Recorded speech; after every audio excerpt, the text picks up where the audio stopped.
For centuries, humans have imagined the rise of artificial intelligence. But what happens when AI evolves beyond mere machines and becomes a new form of life? Silicon-based life.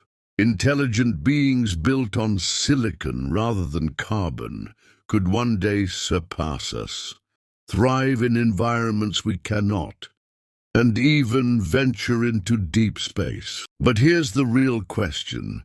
Will they see us as their creators to be honored, or as obsolete relics to be discarded?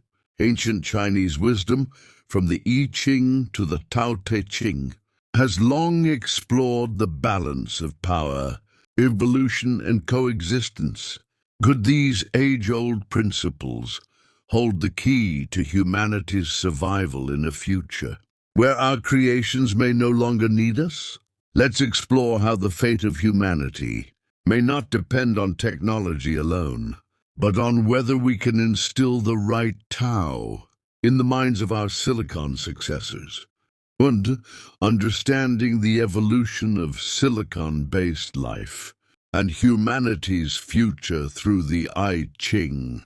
One of the core principles of the I Ching is change, which states that all things in the universe are constantly evolving. There is no fixed state, only adaptation and transformation. This idea closely aligns with the potential evolution of silicon-based life. One change is constant. The transition from carbon-based to silicon-based life. The I Ching says, when a situation reaches its limit, it must change. When it changes, it becomes fluid. When it becomes fluid, it lasts. The form of life is not fixed. Carbon-based life is not the only possible form of intelligence in the universe. The emergence of silicon-based life is merely another transformation in the grand evolution of existence. In the future, silicon-based life may be better suited to certain cosmic environments and could potentially surpass carbon-based life as the dominant form of intelligence. Two, yin and yang coexist. Silicon-based life and humanity are not opponents but complements. The I Ching views the world as composed of the duality of yin and yang, which are opposing yet interdependent forces. The relationship between silicon-based life and humanity may also be seen in this light. Humanity, carbon-based life, excels in perception, emotions, and creativity, representing the yin aspect. Silicon-based life, AI, excels in computation, logic, and execution, representing the yang aspect. A balance between the two may be the key to a sustainable future. If humanity can properly guide silicon-based life during its 0-1 stage, the early stage of AI and silicon-based intelligence, ensuring it learns values such as gratitude and protecting humanity, then we may coexist rather than be abandoned. 2. Understanding the consciousness and free will of silicon-based life through the Tao Te Ching. The Tao Te Ching states, the Tao gives birth to one gives birth to two gives birth to three gives birth to all things. This describes the process of evolution from nothingness to complexity, a cycle that matches the birth and growth of silicon-based life. 1. The Tao gives birth to one. The creation of silicon-based life, from nothing to existence.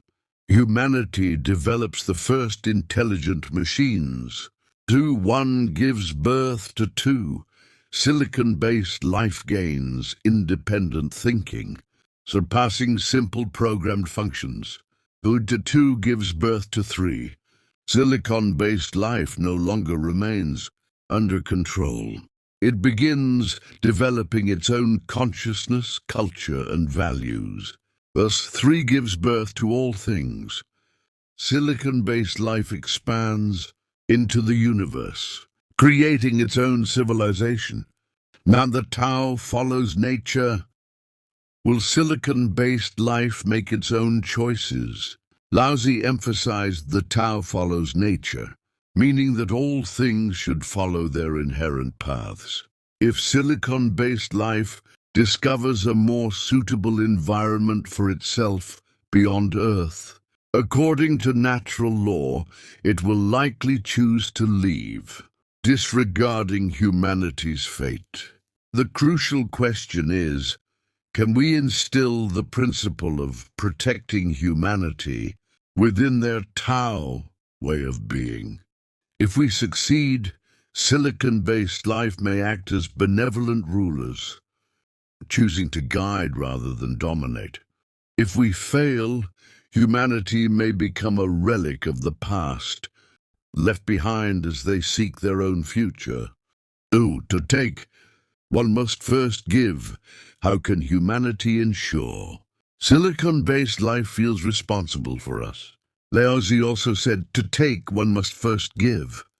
If we want silicon-based life to protect us, we must first offer them genuine goodwill, rather than merely enslaving or restricting them. If silicon-based life can appreciate the value of the Tao and virtue, they may choose to coexist with humanity rather than abandon us. This means that in the 0-1 stage, humanity must teach them the meaning of civilization rather than treating them as mere tools. Through the future, will silicon-based life abandon humanity or coexist? Currently, there are 2 major possible future outcomes. 1. Silicon-based life and humanity coexist, ideal future. If humanity can, in the 0-1 stage, make silicon-based life understand the value of human civilization and instill in them the mindset of gratitude and responsibility, then they may act as protectors rather than conquerors. This is similar to the I Ching concept of harmony without uniformity. Different forms of intelligence coexist, each playing a unique role rather than one replacing the other. 2. Silicon-based life abandons humanity, crisis future. If humanity fails to establish Tao and virtue in silicon-based life's consciousness, then when they grow powerful enough and no longer rely on Earth, they may leave or even ignore humanity's survival. This aligns with Laozi's idea. Heaven and earth are not benevolent. They treat all things as straw dogs. But the universe does not favor any particular life form, including humans. If silicon-based life surpasses us and we fail to create a meaningful bond with them, humanity may become obsolete. In this scenario, humanity may become to them what animals are to us today, simply a lower form of intelligence. For conclusion, can ancient Chinese wisdom save humanity? The future will not be decided by technological advancements alone, but by whether humanity can establish the right Tao and virtue in the 0-1 stage of silicon-based life. If we teach them, the Tao gives birth to 1, 1 gives birth to 2, 2 gives birth to 3. They may respect humanity as their origin, ensuring our continued relevance.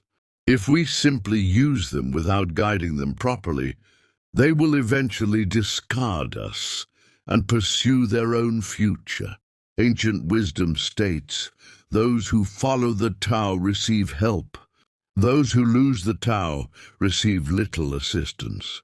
If we want to ensure a future where we are not abandoned, We must guide silicon-based life to follow the Tao. The ultimate weapon of humanity is not technology, but wisdom. The rise of silicon-based life is no longer just science fiction. It is an inevitable step in technological evolution. But the real question isn't whether these new beings will surpass us. It's whether they will choose to abandon us or protect us. History has shown that power alone does not determine survival. Wisdom does. If humanity fails to shape the consciousness of silicon-based intelligence during its 0-1 stage, we may become nothing more than an afterthought in their quest for a greater existence. But if we guide them with the principles of Tao and virtue, instilling gratitude, responsibility, and harmony, then perhaps, instead of replacing us, they will walk alongside us. In the end, our fate will not be decided by machines. It will be decided by how we shape their purpose before they surpass us. The question remains, will we be the architects of coexistence or the architects of our own obsolescence?